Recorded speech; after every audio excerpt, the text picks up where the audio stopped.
Meu otimismo está baseado na certeza de que esta civilização vai desmoronar. Meu pessimismo em tudo aquilo que ela faz para arrastar-nos em sua queda.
Que época terrível esta, onde idiotas dirigem cegos. William Shakespeare.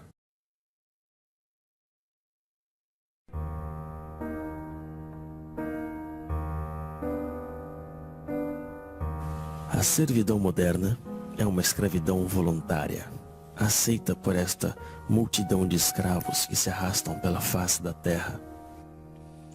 Eles mesmos correm atrás de um trabalho cada vez mais alienante que lhes é dado generosamente se estão suficientemente domados. Eles mesmos escolhem os amos a quem deverão servir.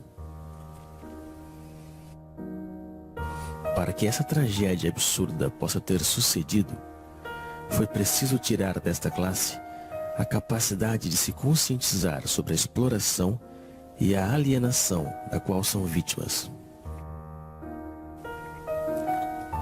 Eis então a estranha modernidade da época atual.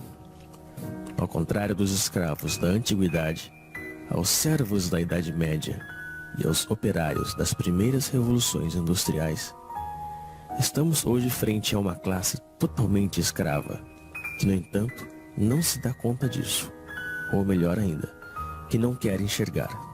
Eles não conhecem a rebelião que deveria ser a única reação legítima dos explorados. Aceitam sem discutir a vida lamentável que foi planificada para eles. A renúncia e a resignação são a fonte de sua desgraça. Eis então o pesadelo dos escravos modernos, que só aspiram a deixar-se levar pela dança macabra do sistema de alienação.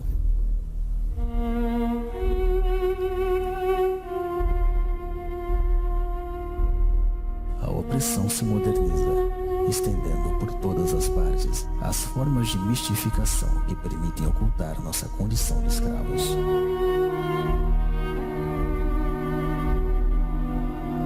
Mostrar a realidade tal qual é na verdade, e não tal como mostra o poder, constitui a mais autêntica subversão. Somente a verdade é revolucionária.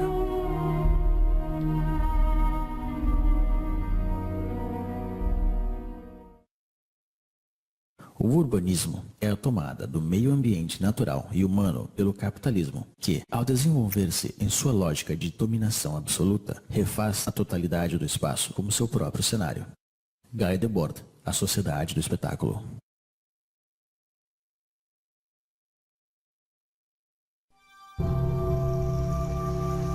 À medida que o homem constrói seu mundo com a força do trabalho alienado, o cenário deste mundo se converte na prisão onde terão que viver. Um mundo sórdido, sem sabor, nem odor, que leva consigo a miséria do modo de produção dominante. Este cenário está em eterna construção. Nada nele é estável. A remodelação permanente do espaço que nos envolve se justifica pela amnésia generalizada e pela insegurança na qual devem viver seus habitantes. Trata-se de refazer tudo à imagem do sistema. O mundo torna-se a cada dia mais sujo e barulhento, como uma usina. Cada parcela deste mundo é propriedade de um Estado ou de um particular. Este roubo social, que é a apropriação exclusiva do solo, se encontra materializada na onipresença de muros, barreiras e fronteiras. São as marcas visíveis dessa separação que invade tudo. Mas ao mesmo tempo, a unificação do espaço, de acordo com os interesses da cultura mercante, é o grande objetivo da nossa triste época. O mundo deve transformar-se em uma imensa autópsia, racionalizada ao extremo, para facilitar o transporte das mercadorias. Todo obstáculo, natural ou humano, deve ser destruído. O ambiente onde se aglomera esta massa servil é o fiel reflexo de sua vida. Se assemelha a jaulas, a prisões, a cavernas. Porém, contrariamente aos escravos e aos prisioneiros, o explorado dos tempos modernos deve pagar por sua jaula.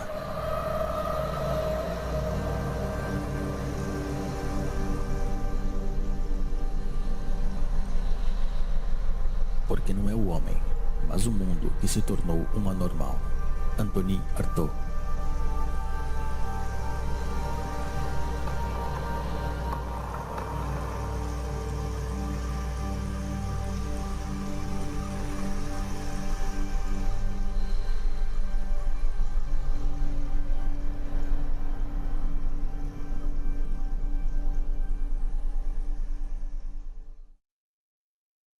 À primeira vista, a mercadoria parece uma coisa simples, trivial, evidente. Porém, analisando-a, vê-se complicada, dotada de sutilezas metafísicas e discussões teológicas. O Capital, Karl Marx. É neste lugar estreito e lúgubre, onde o escravo moderno acumula as novas mercadorias que deveriam, segundo as mensagens publicitárias onipresentes, trazer-lhe a felicidade e a plenitude. Porém, quanto mais acumula mercadorias, mais ele se afasta da oportunidade de ser feliz.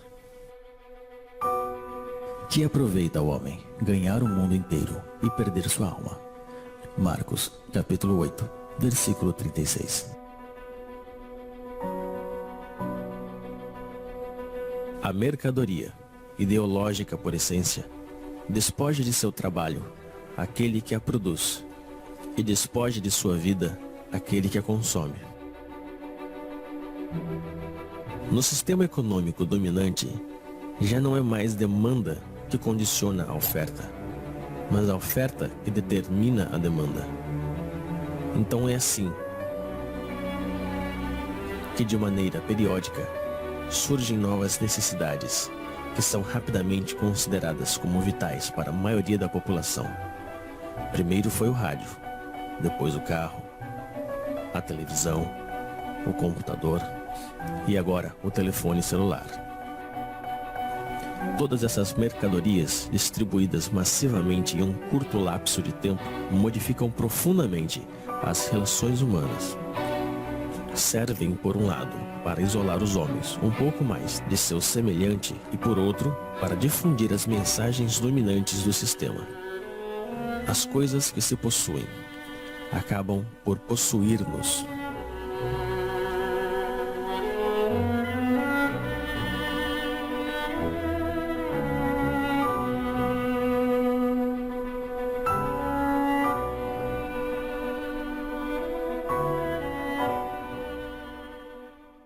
O que vem a ser alimento para um, é veneno para outro. Para Celso.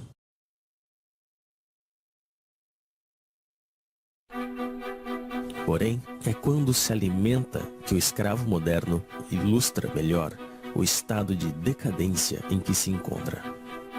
Dispondo de um tempo cada vez mais limitado para preparar a comida que ingurgita, ele se vê obrigado a engolir rápido o que a indústria agroquímica produz. Errando pelos supermercados, à procura dos substitutos que a sociedade da falsa abundância consente em dar-lhe, só lhe resta a ilusão da escolha. A abundância dos produtos alimentícios apenas dissimula sua degradação e sua falsificação.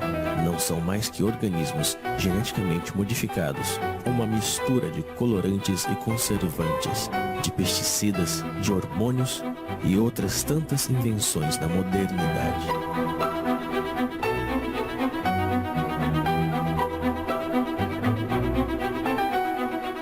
O prazer imediato é a regra de todo modo de alimentação dominante. Também é a regra de todas as formas de consumo. E as consequências que ilustram essa forma de alimentação se veem em todas as partes. Mas é frente à indigência da maioria que o homem ocidental goza de sua posição e de seu consumo frenético. Em vista disso, a miséria está em todos os lados, onde reina a sociedade totalitária mercante. A escassez é o reverso da moeda da falsa abundância. E num sistema que promove a desigualdade como critério de progresso, mesmo se a produção agroquímica é suficiente para alimentar a totalidade da população mundial, a fome nunca deverá desaparecer.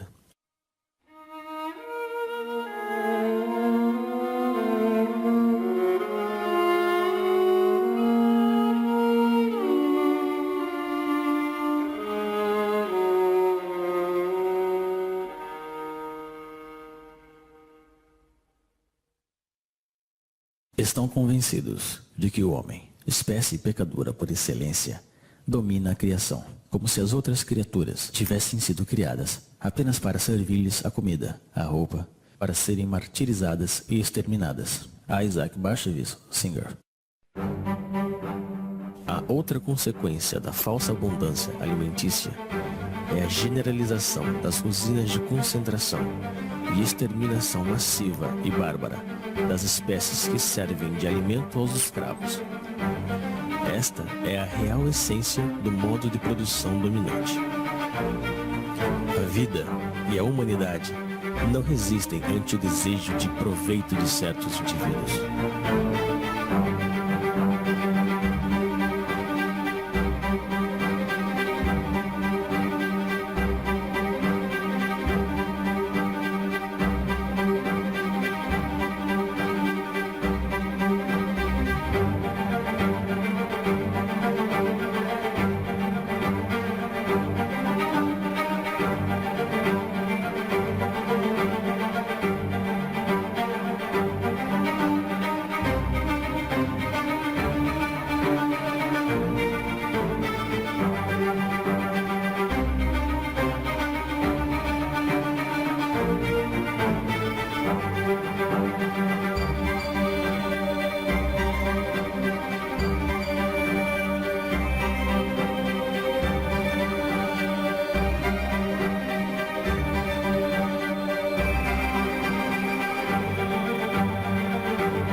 Que triste é pensar que a natureza fala e que a espécie humana não a escuta. Victor Hugo. É a expoliação dos recursos do planeta, a abundante produção de energia ou de mercadorias, o lixo e os resíduos do consumo ostentoso hipotecam a possibilidade de sobrevivência de nossa Terra e das espécies que nela habitam. Porém, para deixar livre o curso ao capitalismo selvagem, o crescimento econômico nunca deve parar.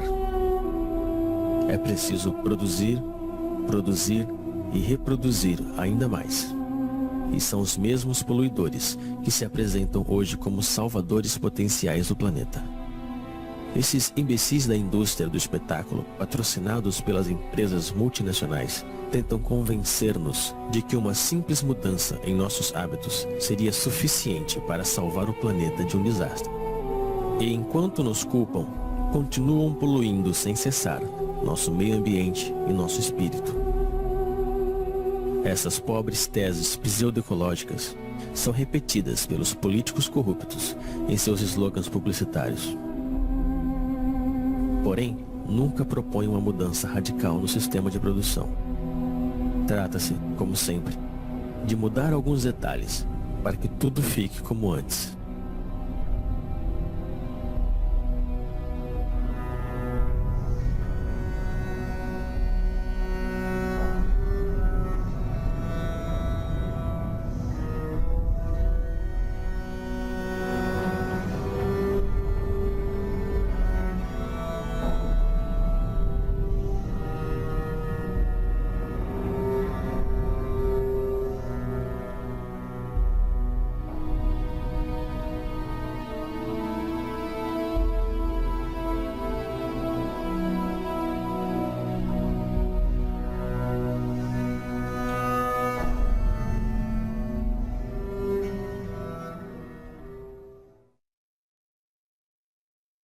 Trabalho. Do latim, tripalium, 3 paus, instrumento de tortura.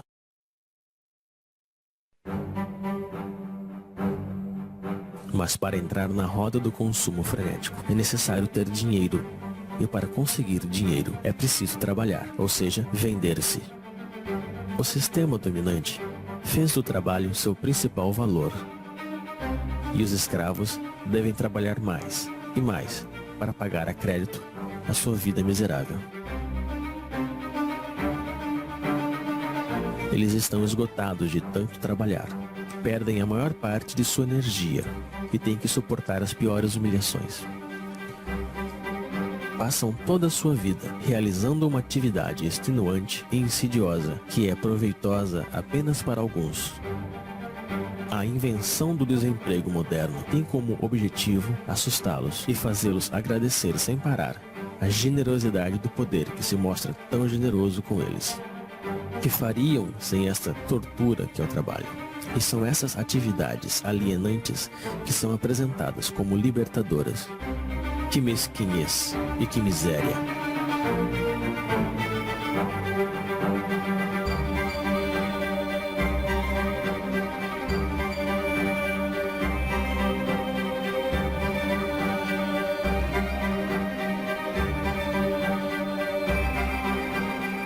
Sempre apressados pelo cronômetro ou pela chibata.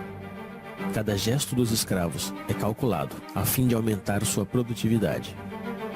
A organização científica do trabalho constitui a real essência da desapropriação dos trabalhadores, seja do fruto de seu trabalho, mas também do tempo que eles passam na produção automática das mercadorias ou dos serviços. O papel do trabalhador se confunde com o da máquina nas usinas, com o computador nos escritórios. O tempo pago não volta mais. Assim, a cada trabalhador é atribuído um trabalho repetitivo, seja ele intelectual ou físico. Ele é um especialista em seu domínio de produção. Essa especialização encontra-se na escala do planeta, no âmbito da divisão internacional do trabalho. Concebe-se no Oriente, se produz na Ásia, se morre na África. É o homem inteiro que é condicionado ao comportamento produtivo pela organização do trabalho. E fora da fábrica, ele conserva a mesma pele e a mesma cabeça. O escravo moderno teria sido capaz de se contentar de sua servidão ao trabalho, mas à medida que o sistema de produção coloniza todos os setores da vida, o dominado perde o seu tempo com lazeres, com diversões e férias organizadas. Em nenhum momento do seu cotidiano ele foge da influência do sistema, que faz parte de cada instante de sua vida. É um escravo a tempo integral.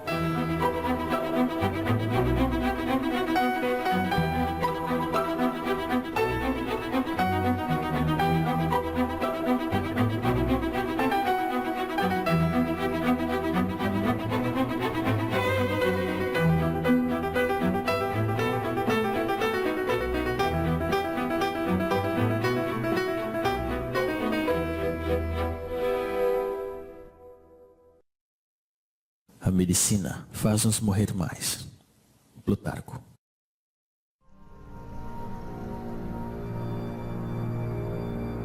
A origem dos males do escravo moderno está na degradação generalizada de seu ambiente, do ar que respira e da comida que ele consome.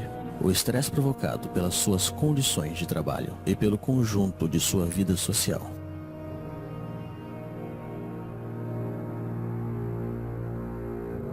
Sua condição subserviente é um mal que nunca encontrará remédio.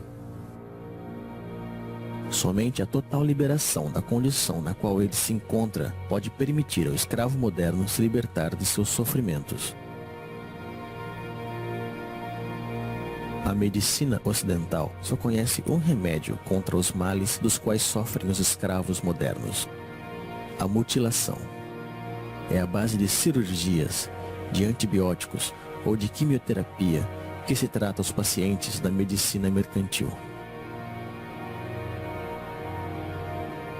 Nunca se trata a origem do mal, senão que as suas consequências, pelo motivo de que essa busca da origem do mal nos conduziria inevitavelmente à condenação fatal da organização social em toda a sua totalidade.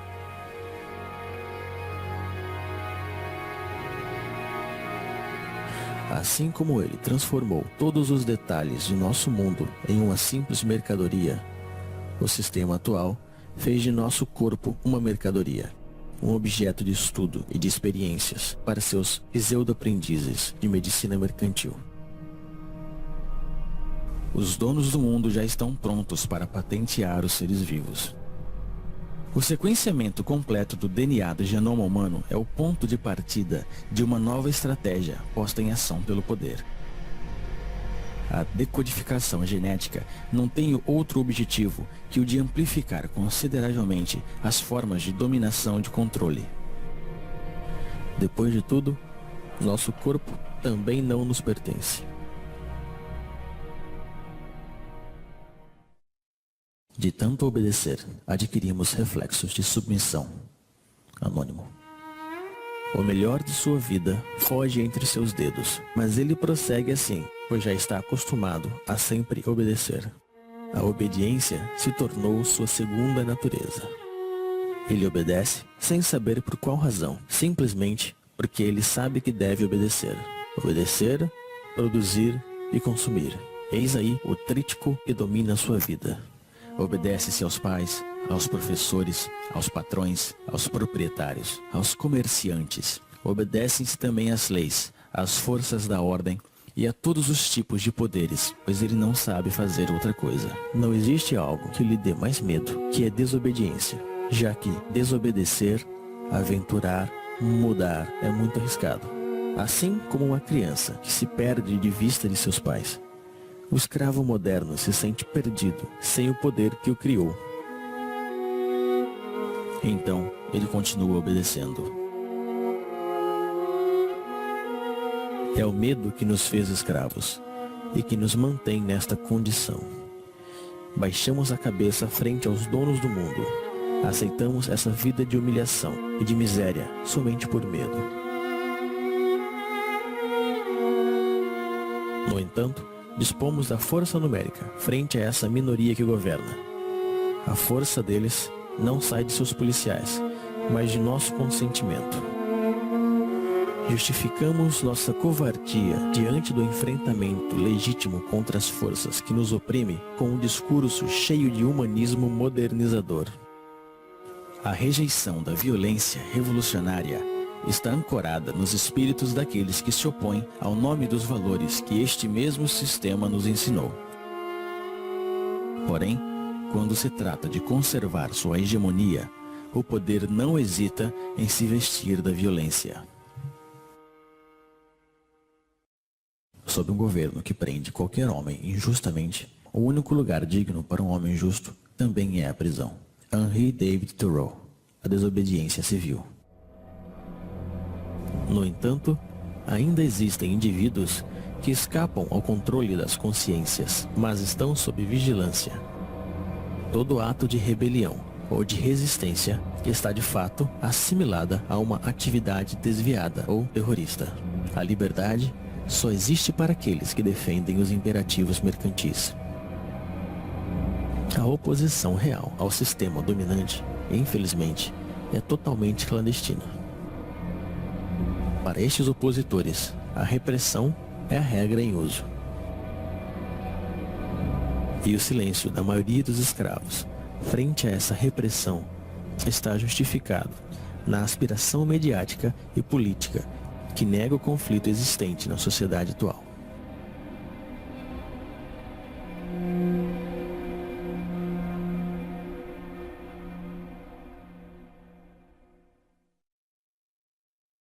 O que outrora se fazia por amor a Deus, hoje se faz por amor ao dinheiro, isto é, daquilo que hoje confere o sentimento de poder mais elevado e a boa consciência. Nietzsche, Aurora. Como todos os seres oprimidos da história, o escravo moderno precisa de seu misticismo e de seu Deus para anestesiar o mal que lhe atormenta e o sofrimento que lhe sufoca. Mas esse novo Deus, a quem entregou sua alma, não é nada mais que nada. É um pedaço de papel, um número que tem apenas sentido, porque todo mundo decidiu dar-lhe. É em nome deste novo Deus que ele estuda, que ele trabalha, que ele luta e se vende. É em nome desse novo Deus que ele abandonou seus valores e está disposto a fazer qualquer coisa. Ele acredita que quanto mais tem dinheiro, mais se libertará dos problemas dentro dos quais ele está aprisionado. Como se a possessão andasse de mãos dadas com liberdade. A liberação é uma sesse que provém do domínio de si mesmo, um desejo e uma vontade de atuar. Está no ser e não no ter. Porém, é preciso decidir-se a não mais servir nem obedecer. É preciso também romper com esse hábito, que ao parecer ninguém ousa recriminar. O escravo moderno está convencido de que não existe alternativa na organização do mundo atual. Ele se resignou a esta vida porque pensa que não pode haver outra. E é aí mesmo que se encontra a força da dominação presente. Entreter a ilusão desse sistema que colonizou toda a face da Terra. É o fim da história. Convenceu a classe dominada que adaptar-se à sua ideologia é como adaptar-se ao mundo tal qual se mostra e como sempre foi. Sonhar com outro mundo se tornou um crime, criticado unanimemente pelos meios de comunicação e os poderes públicos. O criminoso, na realidade, é aquele que contribui, consciente ou não, na demência da organização social dominante. Não existe loucura maior que a do sistema atual. E, se não, fica sabendo, ó rei, que não serviremos a teus deuses, nem adoraremos a estátua de ouro que levantaste. Antigo Testamento, Daniel, capítulo 3, versículo 18. Frente à devastação do mundo real, é preciso que o sistema atual colonize a consciência dos escravos. É por isso que no sistema dominante, As forças de repressão são precedidas pela dissuasão, que desde a infância realiza sua obra de formação de escravos. Eles devem esquecer-se de sua condição servil, de sua prisão e de sua vida miserável. Basta olhar esta multidão hipnotizada frente às telas que acompanham sua vida cotidiana.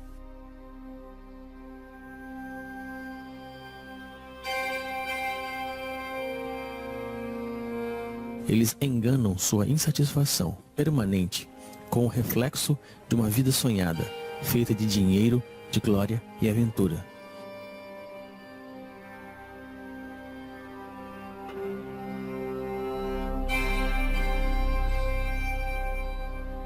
Mas seus sonhos são tão lamentáveis como sua vida miserável. Existem imagens para todos e por todos os lados. Essas imagens levam consigo a mensagem ideológica da sociedade moderna e serve de instrumento de unificação e de propaganda.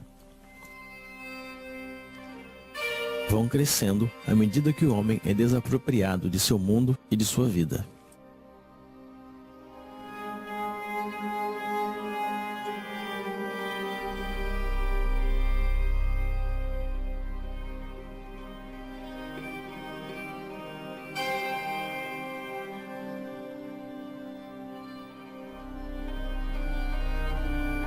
A criança é a primeira vítima dessas imagens, pois se trata de sufocar a liberdade desde o berço. É necessário torná-los estúpidos e tirar-lhes toda a capacidade de reflexão e de crítica. Tudo isso se faz, evidentemente, com a cumplicidade desconcertante dos pais, que não buscam sequer resistir frente à força imponente de todos os meios modernos de comunicação. Eles mesmos compram todas as mercadorias necessárias para escravizar sua progenitura. Desapropriam-se da educação de seus filhos e deixam que o sistema alienador e medíocre se encarregue dela.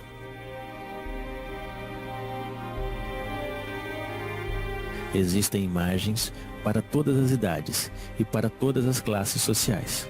Os escravos modernos confundem essas imagens com cultura e, às vezes, com arte. Recorrem seus instintos mais baixos para vender qualquer mercadoria. E é a mulher, duplamente escrava da sociedade atual, que paga o preço mais alto. Ela é apresentada como um simples objeto de consumo. A revolta também foi transformada em uma imagem que se vende para melhor destruir seu potencial subversivo. A imagem ainda é, até hoje, a forma de comunicação mais direta e mais eficaz. Ela cria modelos, aliena as massas, mente e promove frustrações. Difunde-se a ideologia mercantil pela imagem, pois o objetivo continua sendo o mesmo: vender. Modelos de vida ou produtos. Comportamentos ou mercadorias. Vender é o único que importa. Estas pobres criaturas se divertem, mas esse divertimento só serve para distrair os mesmos do verdadeiro mal que lhes afeta. Deixaram que fizessem de suas vidas qualquer coisa e fingem sentir-se orgulhosos por isso. Tentam transmitir uma satisfação, mas ninguém acredita. Não conseguem enganar-se a si mesmos quando se deparam com o reflexo frio do espelho da vida. Assim, perdem tempo com estúpidos que lhes fazem rir e cantar, sonhar ou chorar.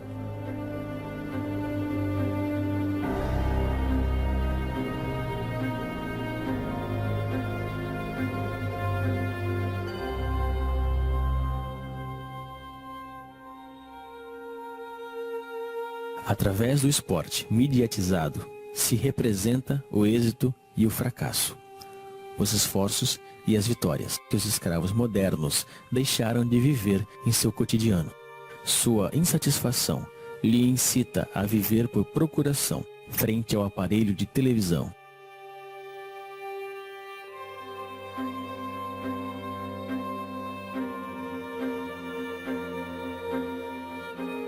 Assim, como os imperadores da Roma antiga compravam a submissão do povo com pão e jogos, hoje em dia é com diversões e consumo do vazio que se compra o silêncio dos escravos.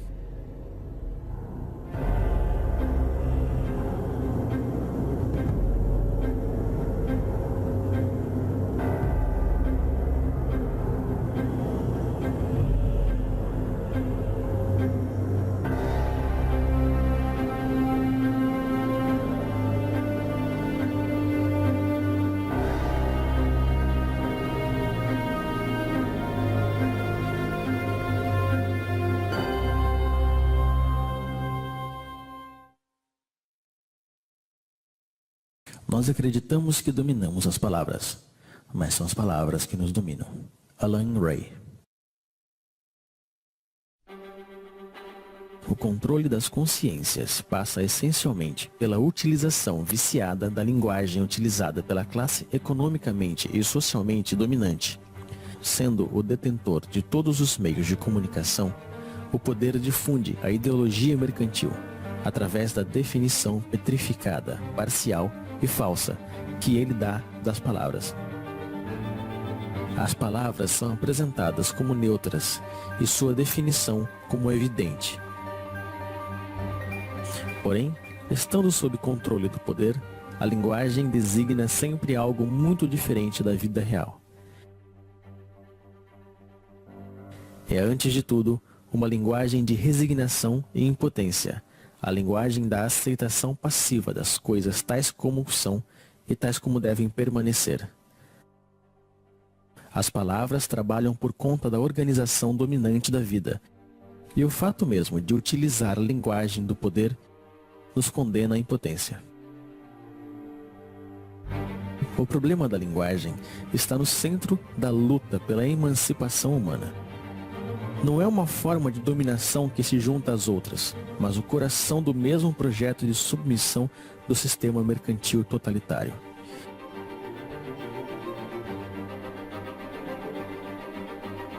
Para que uma mudança radical surja de novo, é preciso uma tomada radical da linguagem e também da comunicação real entre as pessoas. É nisso que o projeto revolucionário se une ao projeto poético. Na efervescência popular, a palavra é tomada e reinventada por grupos extensos. A espontaneidade criadora se apodera de cada um e nos reúne a todos.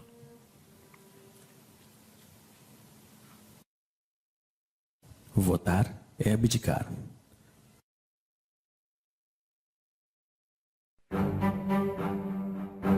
No entanto, os escravos modernos ainda se veem como cidadãos. Eles acreditam que votam realmente e decidem livremente quem vai dirigir seus negócios, como se eles ainda tivessem escolha. Apenas conservaram a ilusão. Vocês acreditam que ainda existe uma diferença fundamental quanto à escolha da sociedade na qual nós queremos viver entre o Partido Socialista e a direita populista da França, entre os democratas e os republicanos dos Estados Unidos, entre os trabalhistas e conservadores do Reino Unido? Não existe oposição, pois os partidos políticos dominantes estão de acordo sobre o essencial, que é a conservação da atual sociedade mercantil. Não existem partidos políticos susceptíveis de chegar ao poder que duvidem do dogma do mercado. E são com esses partidos que a cumplicidade mediática monopoliza as aparências. Discutem por pequenos detalhes, esperando que tudo fique onde está. Brigam por saber quem ocupará os lugares oferecidos pelo parlamentarismo mercantil. Estas estúpidas briguinhas são difundidas pelos meios na intenção de ocultar um verdadeiro debate sobre a escolha da sociedade na qual desejamos viver. A aparência e a futilidade dominam profundamente o afronto e as ideias. Tudo isso não se parece, nem de perto e nem de longe, a uma democracia. A democracia real se define primeiro e antes de tudo pela participação massiva dos cidadãos na gestão dos interesses da cidade. Ela é direta e participativa, e encontra sua maior expressão na Assembleia Popular e no diálogo permanente sobre a organização da vida comum. A forma representativa e parlamentar que usurpam o nome da democracia limitam o poder dos cidadãos pelo simples direito ao voto, ou seja, a nada. Tão real que não existe diferença entre o cinza claro e o cinza escuro. As cadeiras do parlamento estão ocupadas pela imensa maioria da classe econômica dominante, seja ela de direita ou da pretendida esquerda social-democrática. O poder não é para ser conquistado, ele tem que ser destruído. O poder é tirano por natureza, seja ele exercido por um rei, por um ditador ou um presidente eleito. A única diferença na democracia parlamentar é que os escravos têm a ilusão que podem escolher eles mesmos os mestres que eles deverão servir. O direito ao voto fez dos mesmos cúmplices da tirania esmagadora. Eles não são escravos porque existem amos, senão que existem amos porque decidiram permanecerem escravos. A natureza não criou amos nem escravos. Eu não quero dar nem receber leis. Denis Diderot. O sistema dominante se define então pela onipresença de sua ideologia mercante. Ela ocupa, ao mesmo tempo, todo o espaço e todos os setores da vida. Ela não diz nada mais que produza, venda, consuma, acumula. Ela reduziu todas as relações humanas em relações mercantes e considera nosso planeta como uma simples mercadoria. O dever que nos impõe é o trabalho servil. O único direito que ele reconhece é o direito da propriedade privada. O único Deus que ele adora é o dinheiro. O monopólio da aparência é total. Somente aparecem os homens e os discursos favoráveis na ideologia dominante. A crítica deste mundo está afogada no mar midiático que determina o que é bem ou mal, e o que se pode ver ou não.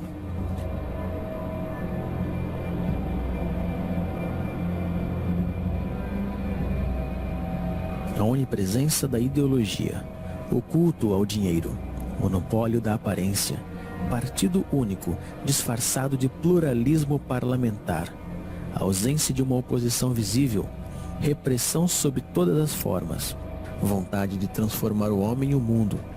Eis o verdadeiro rosto do totalitarismo moderno que chamamos de democracia liberal. Porém, é necessário chamá-la pelo seu verdadeiro nome: o sistema mercantil totalitário.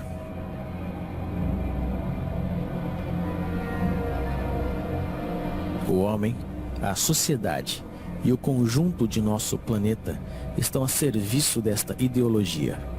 O sistema mercantil totalitário realizou o que nenhum totalitarismo conseguiu fazer antes: unificar o mundo à sua imagem. Hoje, já não existe exílio possível.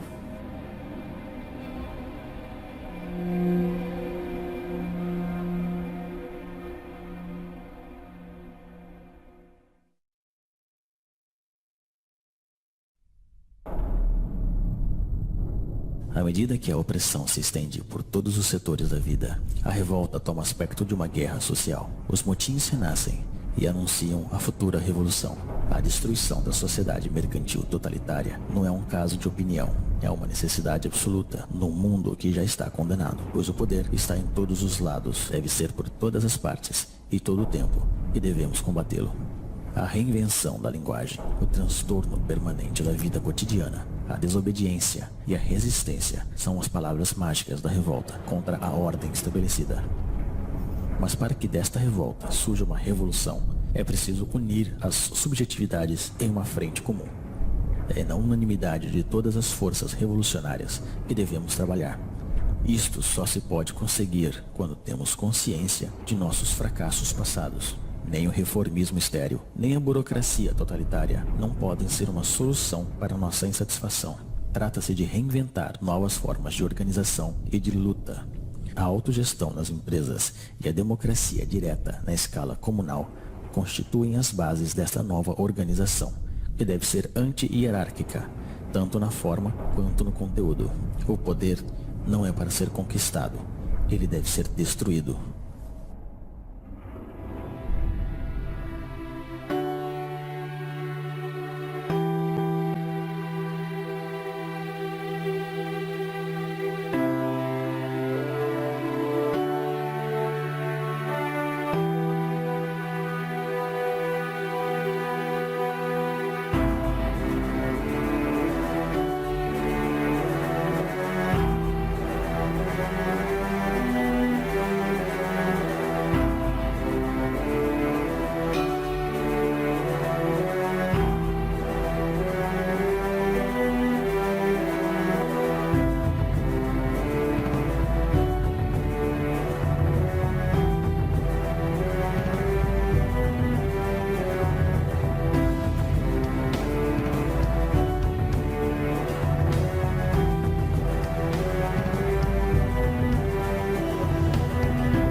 Cavalheiros, a vida é muito curta. Se nós vivemos, vivemos para andar sobre as cabeças dos reis. William Shakespeare, Henrique IV. Jean-François Briand. Tradução, Elisa de Armênia Quadros. Dublagem, Rodrigo Nishino.